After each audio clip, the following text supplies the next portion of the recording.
Please pray with me. Lord, may the words of my mouth and the reflections of our hearts be acceptable in your sight. Take my lips and speak with them. Take our minds and think with them. Take our hearts and set them on fire. Amen. As I planned this service this morning, I thought it's a good time to maybe take a break from our autumn liturgy, which is coming from Luke, and look instead at an old classic Bible story that we all know very well and that many of us loved as children.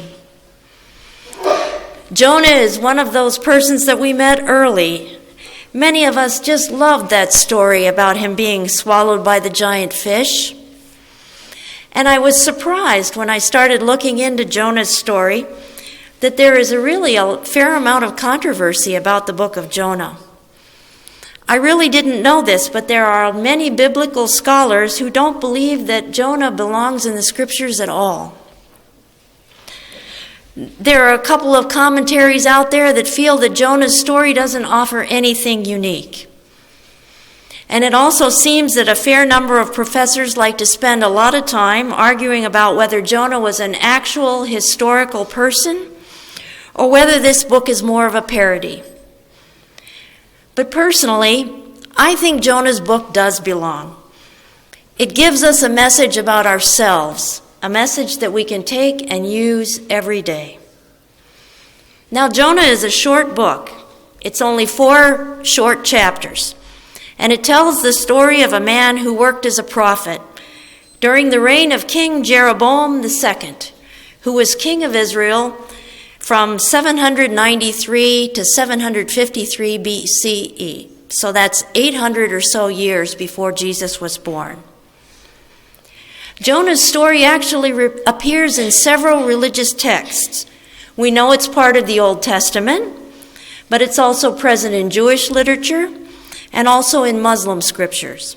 So clearly, Jonah seems to have a place.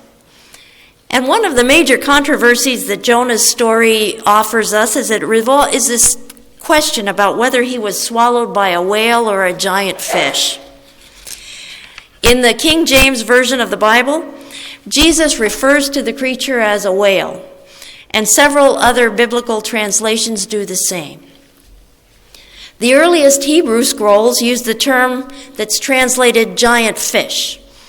And in early Greek, there's a term called sea creature that they use. And it's possible that 800 years before Jesus, people really didn't understand the distinction between a giant fish and a large marine mammal.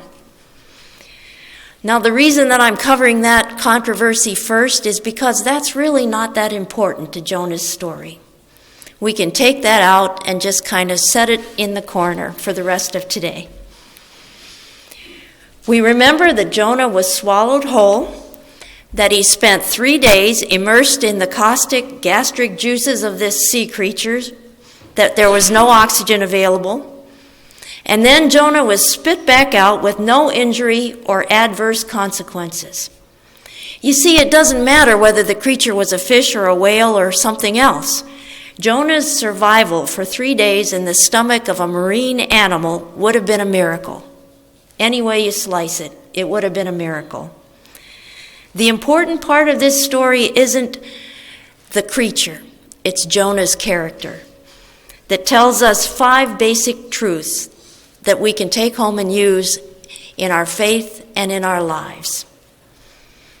The first truth is that God seeks a relationship with each and every one of us. The story began with God, who had a special mission in mind to reach out to the people of Nineveh. God recognized Jonah's talents and his capabilities, so the assignment went to him. This calling reveals not only that Jonah was important to God, but so were the Ninevites. At the time of Jonah's calling, Nineveh was the capital of the powerful Assyrian Empire. The ancient city of Nineveh was located in the Fertile Crescent region, about where the modern city of Mosul, Iraq, is located. It was a very large city, and it had many, many architectural wonders. Big buildings, wide streets, rich people. And the Assyrians were dedicated enemies of Israel, and armed conflicts between the two nations were very common.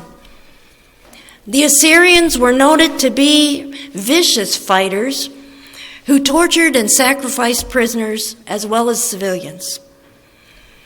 Ninevites, the people that lived in the capital of Assyria, were known to be wild people who didn't follow any of society's rules. And Jonah hated these people. He hated them very, very much. And yet, God saw their value and wanted to try and reach them. This scripture confirms that our own imperfections, even if they are extreme, do not prevent us from being beloved children of God. God's attachment to us stretches across all cultures and nations, no matter what. Point number 2. God calls us, and our human response, our natural human response, is often to run away. Jonah was this respected prophet, and he heard God's call, and immediately he ran in the other direction. Nineveh was east of Jerusalem, and instead, what did Jonah do? He went down and boarded a boat and headed west into the Mediterranean Sea. He was headed for a city called Tarshish, and we're not exactly sure where Tarshish is, but some people think it was located in what is now Spain, 2,500 miles away from Israel. That's a long way to run. Jonah was a typical human. God was trying to guide him, and he resisted. This is a battle that we fight repeatedly in our lives. I personally know what it's like to think of myself as being a person who's in charge of my destiny, and what a myth that really is. God asks us to be humble, to submit to God's guidance, to accept that we are not, in fact, the boss. And Jonah's story reminds us how tough this can really be. Throughout the 4 chapters of Jonah, he followed a pattern of running from God, continued hatred of the people of Nineveh, whom he was sent to serve, and repeated anger over God's plan. Jonah, just like the rest of us, is guilty of assuming that he is the main character of the story. Can we run from God's requests? Well, yes, we certainly can. But will God repeatedly reach out to us with projects in mind? Yes, God certainly will. Point number 3, God uses us even in imperfections. God used a blunt tool to draw Jonah back to the mission. That storm was a powerful one that could have collapsed the ship, resulting in the drowning of all of the crew members. And where was Jonah? Well, he was so disconnected from reality that he was able to sleep through the wind and the crashing waves. His personal barometer of moral behavior just wasn't working at the time. He couldn't appreciate the fact that he had turned away from God. But eventually, Jonah did wake up and realize that he was seeking God in his work as a prophet, and then he was denying God when he was called to duty. At that point, Jonah gathered his courage, and he admitted to the ship's crew that he was the cause of this terrible storm, and he asked the crew to toss him overboard. He had 2 purposes in mind. First of all, he wanted to save the crewmen, and that's a noble thing. He thought that God would not sink the ship if Jonah was no longer aboard, and he was right about that. But secondly, Jonah was still listening to the hatred in his heart. He actually thought that it would be better to die than to go to Nineveh. Perhaps he thought it would be possible to avoid God's calling if he drowned in the Mediterranean Sea. But instead, God provided a huge sea creature that swallowed Jonah up and acted as his own personal life raft. God is patient, giving us the opportunity to change our minds. That's point number 4. Today we didn't get a chance to read the whole book of Jonah, but I'm guessing that most of you are aware that Jonah came to his senses and then the fish spit him back out. and he went to Nineveh and spoke to the king. And guess what? The king listened. The king took immediate steps to change the pattern of living among the Ninevites, and that included making a personal confession and humbling himself in public. The people of Nineveh prayed and fasted. They turned themselves around, and Jonah had succeeded. And finally, that success, as you can guess, made Jonah turn from God again. Immediately after the Ninevites began to fast and pray for forgiveness, Jonah sat on a hill outside the city to watch what would happen, and he was hoping that God would destroy the city after all. He was back to being the old Jonah again. God had been compassionate toward Jonah's enemies, and that made poor Jonah just as mad as he could be. He didn't want to share God's message with non-Jewish people, and he especially didn't want God to show mercy to the enemies of Israel. But still, God recognized Jonah's issues, and this time he reminded Jonah rather tenderly that both his life and the lives of the Ninevites were important. You see, God acts tenderly even when we run away. In spite of our own troubles and our problems, God can use us to do something great. And I'm quite confident that whether you're aware of it or not, God has used absolutely everyone here to do something in the past. When God asks us, maybe we tend to look at ourselves and see only problems. We tend to say, really, God, there must be somebody out there who's more capable, who's better qualified, and who will just do a better job. Why don't you find that person? That's actually a common tactic that we use to talk ourselves out of serving. And how well I know that. As I ponder these words, I come to think about my own calling to serve in the United Methodist Church. Several years ago, my pastor encouraged me to become a lay speaker, and I really didn't want to do it. I told myself that I didn't have the time to attend the educational sessions, and they were always held too far away to make it practical for me to get there. And what happened? A session came forward that was located at the United Methodist Campground in Paynesville, Minnesota, which was just a half an hour from my house. Well, that excuse was gone. Then I did some reading, and I realized that the training required candidates to make a visual recording of themselves giving one of their messages. And I thought, that's great. I can't do that because our church doesn't have visual recording equipment. But my husband pointed out that I could easily record myself doing a sermon on my own cell phone, and he even offered to set it up so that it would be stable and would record everything I said. I thought, great, Lee, that takes care of that excuse. So I became a lay speaker.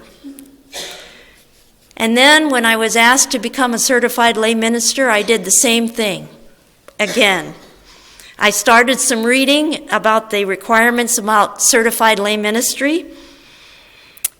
And as soon as I started getting ready for that, they changed the requirements. And I thought, that's great. And then I thought, well, the course was too far away anyway. It was held in South Dakota. And the conference then approved a course that was available through the internet. So I finally just realized that I was making excuses. And this past spring, I became a certified lay minister. And I'm really hoping that the next time God calls with a mission in mind, that I will be a little less full of excuses and a little bit more receptive. So now as a CLM, one of the areas where I serve is as a minister or a member of the lay ministry team for the Minnesota Annual Conference of the United Methodist Church. And at our conference meeting in June, our group had a little booth where we gave out information about lay ministry and all of the different things that a person can do in lay ministry within the church. And one of the things that we did in order to prepare for that booth is we each had a little polo shirt made, and I brought mine today. I'm just going to show it to you.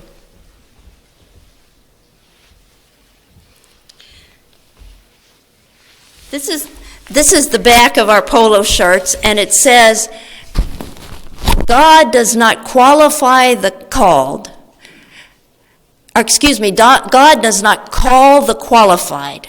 God qualifies the called. God does not call the qualified. God qualifies the called.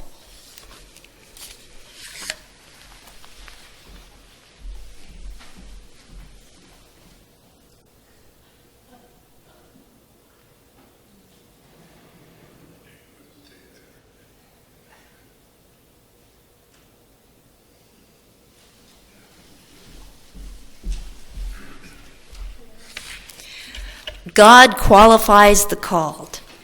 You see, God has a mission, and that mission needs you to complete it. God will call you, and maybe you'll be worried. Maybe you'll feel as if you're not ready, as if you aren't the best person for the job. Maybe you'll feel like you just can't get the work done. But lean on God, who accompanied Jonah into the Mediterranean Sea and then protected him as he spent 3 days in the stomach of a large sea creature.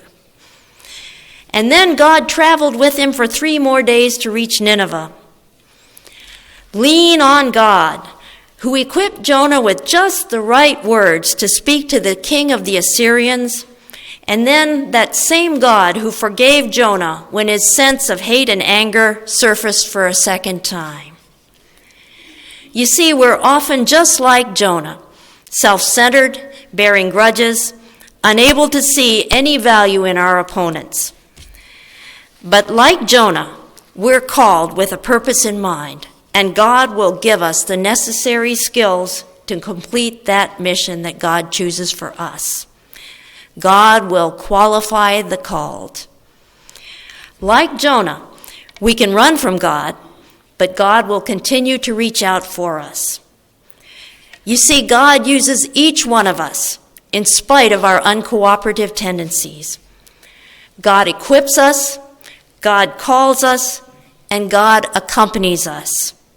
Lean on God, because God qualifies the called. And that, my friends, is how miracles happen. Amen.